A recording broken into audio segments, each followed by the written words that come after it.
¿Qué tal, chicos? Muy buenas noches, bienvenidos a la sesión número 8 de nuestro curso de interoperabilidad de sistemas. En esta oportunidad, luego de haber conocido un poco sobre la nube, tanto como almacenamiento y como servicio, vamos a conocer un poco sobre el mundo de la web. Arrancamos esta segunda unidad formativa hablando sobre el mundo web. Y para poder adentrarnos en esto, debemos conocer un poco este sistema, el funcionamiento, la interrelación que se da para poder llamar nosotros a todo este contexto como mundo web. ¿Qué es el mundo web? ¿Qué hay detrás? ¿Cómo nosotros accedemos a los servicios? ¿Cómo nosotros accedemos a las páginas, a los sitios? Porque no es lo mismo decir página web, no es lo mismo decir sitio web. Son cosas totalmente diferentes. Una es parte de la otra. Y eso lo vamos a ver a continuación. ¿Correcto? Bueno, había una dinámica para que tú hagas el tema de WeTransfer, pero como solo tenemos una horita, la voy a quitar, la voy a suprimir. Recuerda que la clase pasada hicimos WeTransfer, pero yo lo hice, ¿no? Normalmente yo comienzo esta clase con que tú me compartas algo, generes un enlace. Pero debido al poco tiempo que tenemos, voy a pasar directamente al tema. Bien, cuando hablamos del mundo web, van a saltar muchas palabritas, van a saltar una terminología que nosotros debemos comprender. No a tan detalle técnico, pero sí a una escala informática, que es a como nosotros nos tenemos que orientar. Como te dije, este curso le tenemos que prestar mucho ojo, ya que se ven múltiples conceptos de casi todos los temas que nosotros vamos a abordar en la carrera. Ya hemos terminado con cierto aspecto. Ahora me estoy dirigiendo al tema de Internet o el mundo web. Este término de www es un término que se le acuña a todas estas páginas que nosotros vemos. Pero cuando hablamos de páginas, hablamos y nos remontamos a documentos de hipertexto. ¿Correcto? Todavía no voy a hablar de red, solamente de documentos de hipertexto.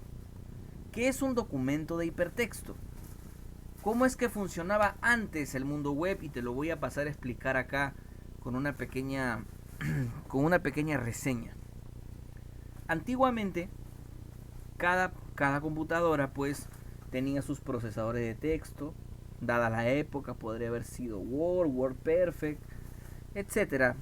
Eso no viene a diferenciar el término. Pero todos tenían esta peculiaridad de poder pues digitar, editar, formatear, que es lo común que se da en un procesador de texto. Pero, ¿cómo se formaban normas o cómo se podía crear un protocolo para que tú puedas ver el documento en la máquina de Panchito y cómo puedas ver el documento en la máquina de Pepelucho, o cómo puedas ver los documentos de alguna institución educativa, etcétera, etcétera? Entonces, un gran partícipe de estas acciones es el gran Tim Berners-Lee. Tim Berners-Lee es una persona que prácticamente le dio vida a este sistema, a estos protocolos de comunicación para que tú y cualquier persona puedan comunicarse en base a los documentos entre una máquina y otra. Para esto, obviamente, el protocolo TCP/IP es algo que ya estaba sumamente sumergido dentro de nosotros, era algo que ya formaba parte la red. Antiguamente la red era para un toque y categóricamente militar, científico, ¿no? Pero ya con estos alcances se ha podido llegar a gran escala. ¿Qué tal, Luis Alberto? Se ha podido llegar a gran escala. Pero bien, profe, hasta el momento seguimos con este concepto con que son documentos y que se puede ver de la máquina de otro, etcétera, etcétera. ¿Por qué se llama hipertexto? Normalmente son los documentos de texto, ¿cierto? Si yo te hablo de un documento tipo tarea que te deja cualquier profesor actualmente, es un documento de texto o un documento de texto enriquecido, etcétera, etcétera. Pero, profe, ¿por qué hipertexto? Se le conoce como hipertexto desde el momento que una palabra se convierte en enlace. Desde el momento que tú una palabra la conviertes en un link, automáticamente se le conoce al documento, al lugar donde está almacenando la información, como un documento de hipertexto. Ese es el significado correcto, chicos. Entonces podemos decir que este mundo web es la composición de un conjunto de documentos de hipertexto. Estamos hablando en un sentido un poco generalizado, porque obviamente en estos tiempos tenemos amplias tecnologías, pero el significado partió de eso. A mí no me servía tener un documento de Word para la época con mil hojas o con 3000 hojas. No me servía de nada. Lo que quería Tim Berners-Lee es que la gente pueda comunicarse, pueda informar, pueda interactuar, en el sentido de poder compartir información, porque en esa época era la web 1.0, no teníamos casi nada de cosas, no habían elementos multimedia, no había casi nada, no había nada por decirte. No podías ni siquiera ver un video como lo ves ahora, o poder compartirlo como lo compartes ahora. Pero todo nace de eso. Todo nace de eso, de poder llamarlo como documento de hipertexto. ¿Correcto? Pero cuando este documento está alojado, lo estamos tratando singularmente. Y esta peculiaridad se le conoce como página web. Es aquella página, es aquella hoja, es aquel compartimiento que nosotros estamos viendo en una dirección en particular. Estas direcciones se camuflan con nombres que se les conoce como dominios, ¿cierto? www.sonamortal.com, www.videitos.com, etcétera, etcétera. Pero sabemos que detrás de esos nombres hay una dirección IP pública, ¿no? De repente si es 212.196.101.15, etcétera, etcétera, qué sé yo, la dirección que sea. Una página web, estamos hablando en singular. Cuando hablamos de sitio web, estamos hablando del conjunto de páginas, de la mano con bases de datos, de la mano con imágenes, de la mano con archivos de tipo CSS o de estilos, archivos de HTML, que son obviamente los elementos de tipo documento hipertexto, incluido por ahí archivos de JavaScript que le dan esta interacción a las páginas. Pero de eso estamos hablando, chicos. ¿Correcto? Quiero que quede claro en estos momentos esta pequeña terminología que estamos conversando. Cuando hablamos de la www o de la World Wide Web, estamos hablando de este conjunto de documentos que pueden estar en diferentes, obviamente, sistemas. Cuando hablamos de un sitio web, está alojado en un solo lugar y está compuesta por múltiples páginas web. Cuando hablamos de URL, que es el localizador universal de recursos, fue la forma perfecta de que la gente pueda acceder a una página. Yo, gracias al URL, puedo colocar HTTPS, o bueno, en estos tiempos ya no es necesario esa terminología, puedes colocar www.incafarma.com y pues te va a llevar a la página. Imagínate, antiguamente se tenían que hacer los esfuerzos vía red, bajo paqueterías o mensajes, para poder alcanzar la transmisión de un paquete de datos a otro punto. Antiguamente no había, pero gracias a Tim Berners-Lee pues se pudo trabajar con todo esto, ¿no? Entonces la URL en estos momentos es algo que inclusive hasta las redes sociales lo tienen. No sé si se han dado cuenta que cuando tú estás en alguna red social, vamos a poner un ejemplo, Facebook, y tú entras a un enlace de, vamos a ver, de alguna noticia que te haya impactado, ¿no? Justo que han sido las elecciones, entras al enlace de de algo que te haya impactado el día de hoy, el día de ayer, y tú entras a un enlace y te lleva a un pequeño navegador. No te está llevando al Google Chrome, no te está llevando al Mozilla, no te está llevando al Opera, no te está llevando al Brave, etcétera. Te está llevando a un navegador interno de la misma red social, ¿cierto? Entonces, mira cómo a tal punto se ha llegado de que ahora las mismas redes sociales manejen internamente sus propios navegadores. En pocas palabras, es una aplicación dentro de otra aplicación de tipo red social. Entonces, la tecnología ha avanzado a tal manera de que ahora se puedan encapsular aplicaciones, ¿no? Y esto está bueno. Pero mira, el esquema de Tim Berners-Lee todavía sigue vivo, de que las personas puedan utilizar la URL para poder acceder a las páginas rápidamente, ¿no? Esto se sigue utilizando, a menos pues que seas esas personas que no te gusta memorizar y de que coloques en Google alguna palabra mágica, una palabra clave o también conocida como keywords para poder acceder rápidamente a la página que tú buscas, ¿no? Pero el esquema aún sigue. Luego vamos a encontrar como página de inicio, son las páginas principales, también conocidas como homepage, etcétera, etcétera. Son aquellas páginas que dan la cara a las instituciones o cualquier otra empresa con fin de venta o comercial, ¿no? Los portales de internet, a ver, los portales eran esta especie de páginas que categorizaban bajo diferencias en cuanto a sus temas, en cuanto a sus intereses del propio usuario, ¿no? Tú en un portal podrías encontrar temas desde foros, documentaciones, aplicativos, enlaces a otras páginas, buscadores, etcétera. Este modelo se replicó bastante, fue prácticamente una copia de páginas europeas y páginas americanas y que tuvo una repercusión buena acá en Perú, pero que lastimosamente se traía bajo el sistema de plantillas.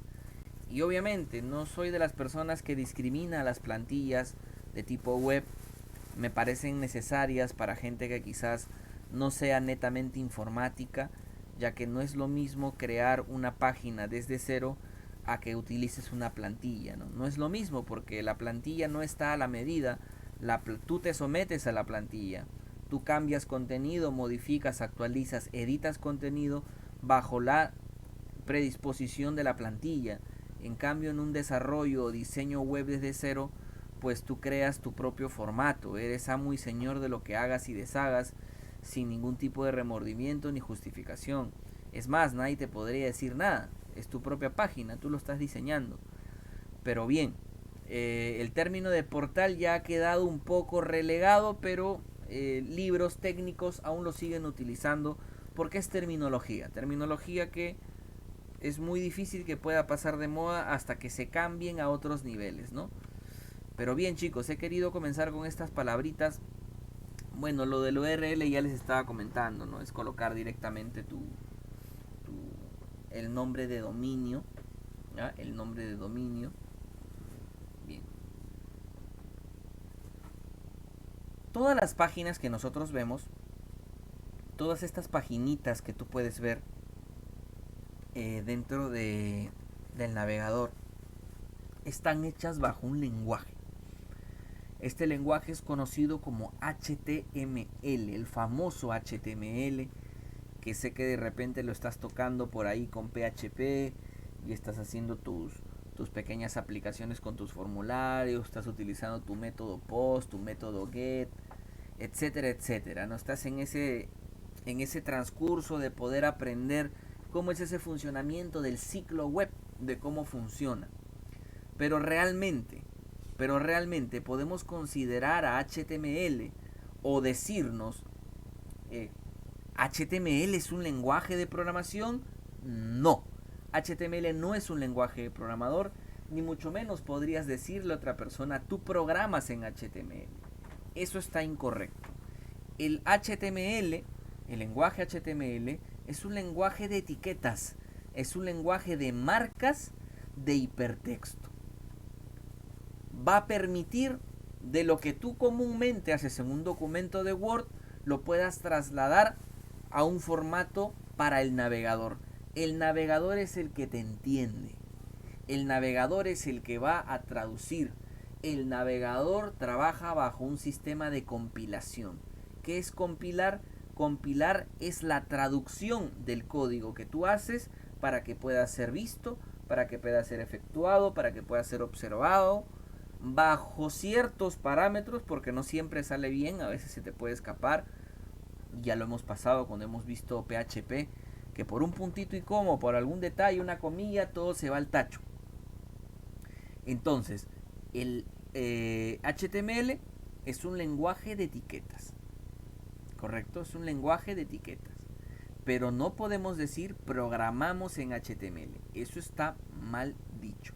Programamos en PHP, programamos en JavaScript, programamos en C Sharp, etcétera, etcétera. Codificamos, codeamos. Codifica más es un término de codear, ¿no? Codeamos. Es un término que se utiliza mucho, también codificamos, etcétera, etcétera.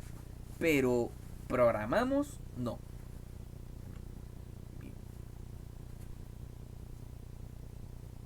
Existen muchos tipos de sitios web, ¿correcto? Sitios web, hablamos de todo en general. Y pues hay sitios que son considerados como los sitios archivo, que es cuando los sistemas de las empresas quieren prevalecer un poco la compartición de los mismos. ¿Cómo es esto? Imagínate que yo tengo una empresa de venta de artículos informáticos, ¿correcto? Y yo tenga pues una página donde esté mostrando activamente las fotos, las imágenes de mis productos, precios, etcétera, etcétera, ¿no? Entonces yo podría guardar información inclusive hasta un poco muy confidencial, como precios, proveedores, precios de compras, etcétera. Sitios archivo, que también se le puede conocer como SharePoint. Es un término un poco complejo, de repente más adelante lo puedes tocar. Es un curso que muy poco o nada lo puedes tocar en la carrera debido a que son servicios de pago. Estos son servicios de pago.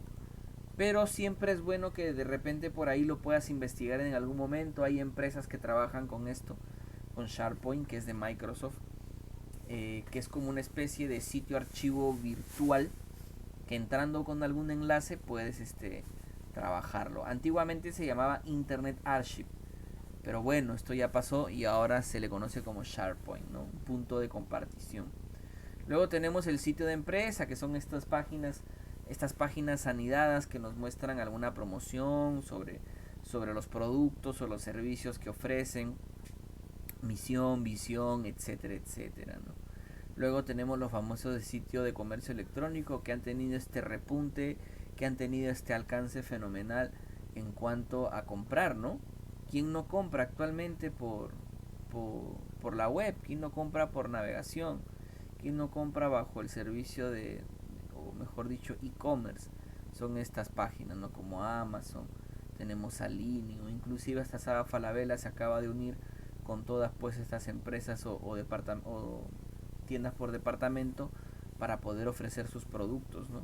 Y son sitios que se manejan muy bien, con un equipo de trabajo, con un super proyecto, pero lo han podido sacar adelante satisfactoriamente. Luego tenemos sitio de comunidad virtual que hasta el momento se desarrolla. Mientras que tenga demanda, pues yo creo que esto no va a caer, ¿no? Lo tenemos como son los blogs, el sitio de chats, los wikis, también redes sociales que todavía siguen vivas, ¿no? Siguen vivas. En el tema de blogs está Blogspot. En tema de chats, bueno, esto ya ha decaído un poco debido a que tenemos ahora redes incluidos con chats, pero déjame decirte que antiguamente se adaptaban una especie de plugins o complementos para que las páginas de las empresas tengan chats. Y eran códigos de cuánto, 10, 15 líneas, y tenías un chat anidado ahí dentro de tu página. Y ahorita no es fácil, ¿eh? Ahorita se hace hasta con 3, 4 líneas, línea de código para que aparezca un chat dentro de tu página. Obviamente que es un servicio ese chat, pero se puede, en estos tiempos se puede. Wikis Wikipedia, redes sociales, Facebook, Instagram, etcétera, etcétera, ¿no? Sitios de base de datos. Actualmente pues Office 365, que ha sacado esta maravilla de poder nosotros complementar directamente con el celular o con cualquier dispositivo cualquier tipo de archivo, ¿no?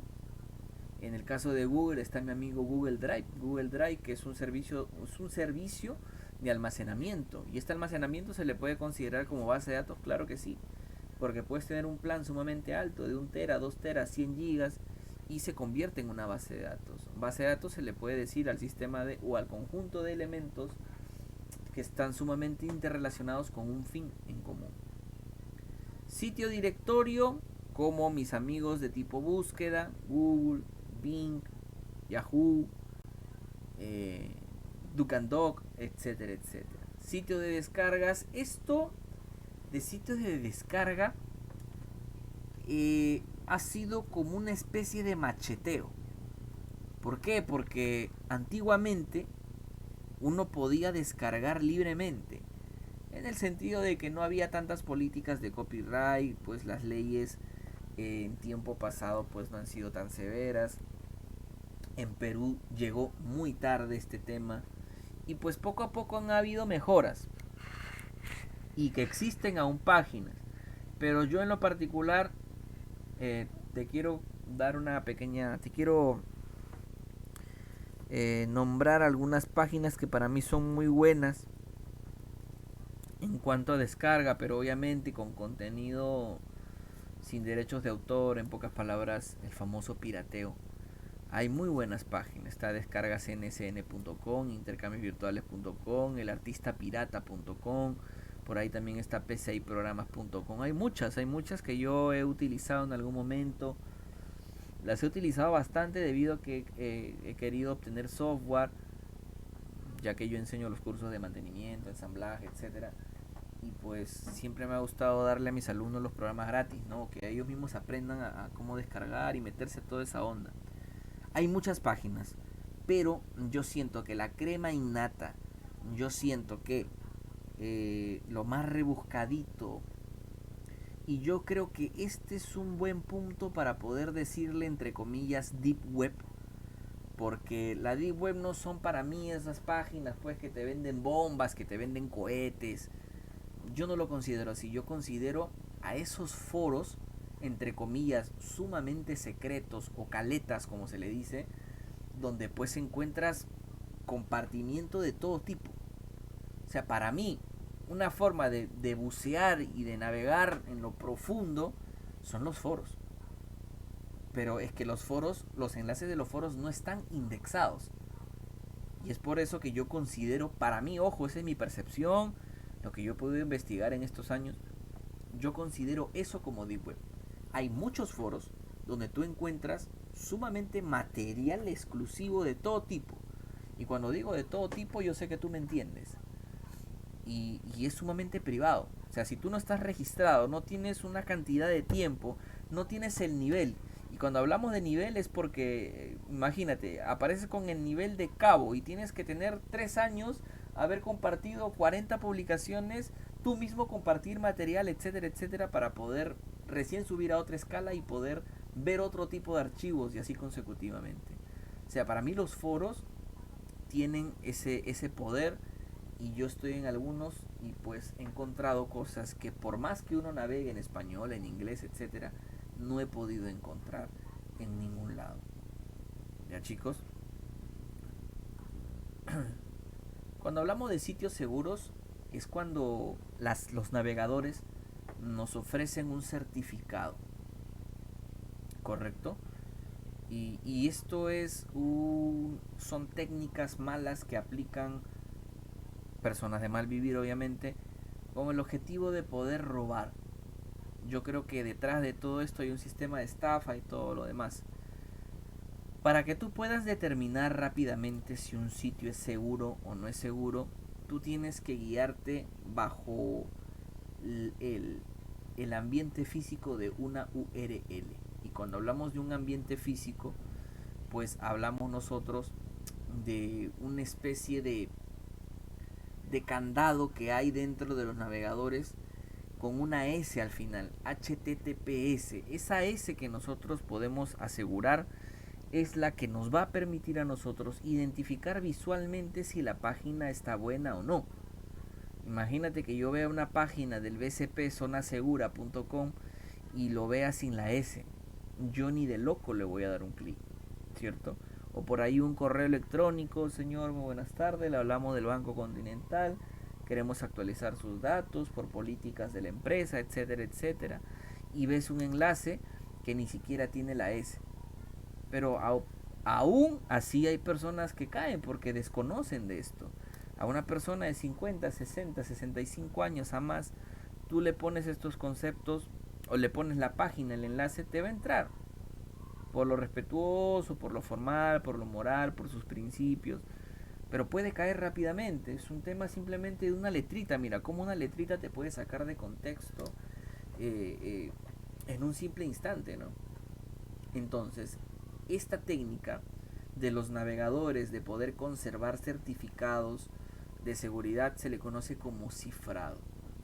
Y es un método, chicos, que nos permite estar seguros, entrar, inclusive interactuar con tarjetas de crédito, tarjetas de débito, cuentas con billeteras digitales, etcétera. Estos certificados se compran. O sea, para que una página pueda tener el HTTPS, se compra, chicos.